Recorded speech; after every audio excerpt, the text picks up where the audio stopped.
say that the Indian Army can stop this drama in 2 days, but that is the wrong thing. Indian Air Force did that in Aizol. They spreaded bomb and violence was coming down. Today Rahul Gandhi is saying that Indian Army should stop the violence. That means what? They should open fire on civilians. Is it his prescription? How can he say that?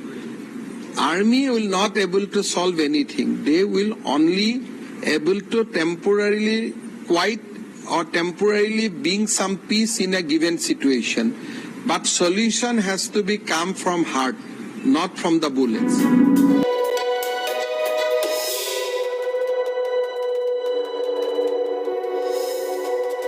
देशद्रोही और देशभक्त होने में जमीन आसमान का अंतर है, रात दिन का अंतर है, विचारधाराओं का अंतर है, दृष्टिकोण का अंतर है, सोच का अंतर है। एक देशभक्त कहता है 2 दिन, मात्र 2 दिन में इंडियन आर्मी शांति बहाल कर सकती है मणिपुर में, और देशद्रोही कहते हैं कि आर्मी से कुछ नहीं होगा।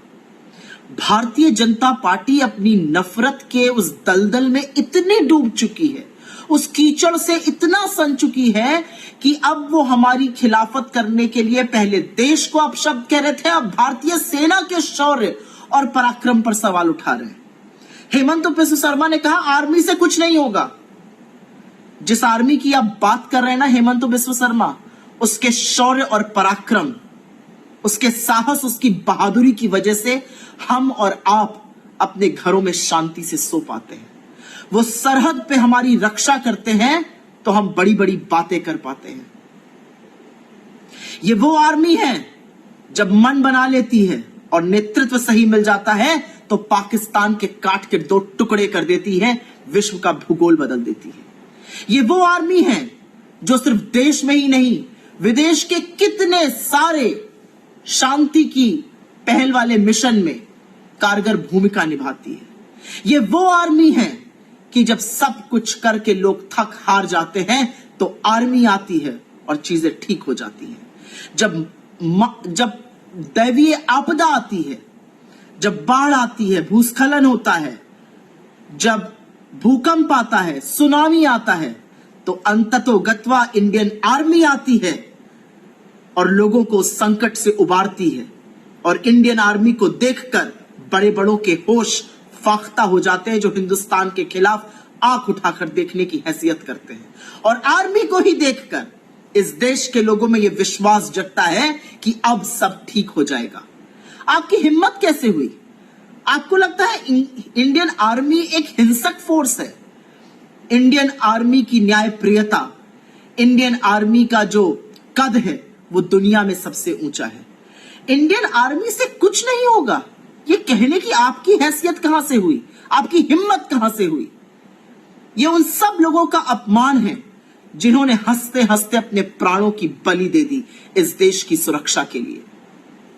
ये उन माओं के कोख का, उनके दूध का अपमान है जिन्होंने अपने जांबाज बेटों को खो दिया इस देश की रक्षा करते हुए। ये उन बूढ़ी आंखों से बहते हुए आंसुओं का अपमान है जिनके बेटे तिरंगे में लिपट कर घर लौटते हैं। आपकी हिम्मत हुई इंडियन आर्मी को कुछ नहीं हो सकता कहने की? कुछ नहीं कर सकती इंडियन आर्मी। राहुल जी ने ठीक कहा है, इंडियन आर्मी ही शांति बहाल कर सकती है, और अगर मोदी जी चाहें तो 2 दिन के अंदर कर सकती है। इंडियन आर्मी कोई हिंसक इनडिसिप्लिन्ड फोर्स नहीं है। इंडियन आर्मी की मौजूदगी से चीजें सुधर जाती हैं, क्योंकि सबको पता है कि न्यायप्रियता में इंडियन आर्मी सबसे आगे है, सबको पता है शौर्य में इंडियन आर्मी सबसे आगे, और सबको पता है अगर जरूरत पड़ी तो बल प्रयोग में इंडियन आर्मी न्यायोचित फैसला लेती है। आप आर्मी पर सवाल उठाएंगे, उस यूनिफॉर्म पर सवाल उठाएंगे जिसको देखकर छोटा बच्चा एक सड़क पे और बुजुर्ग रुककर सलाम ठोकते हैं। शर्म आनी चाहिए आपको।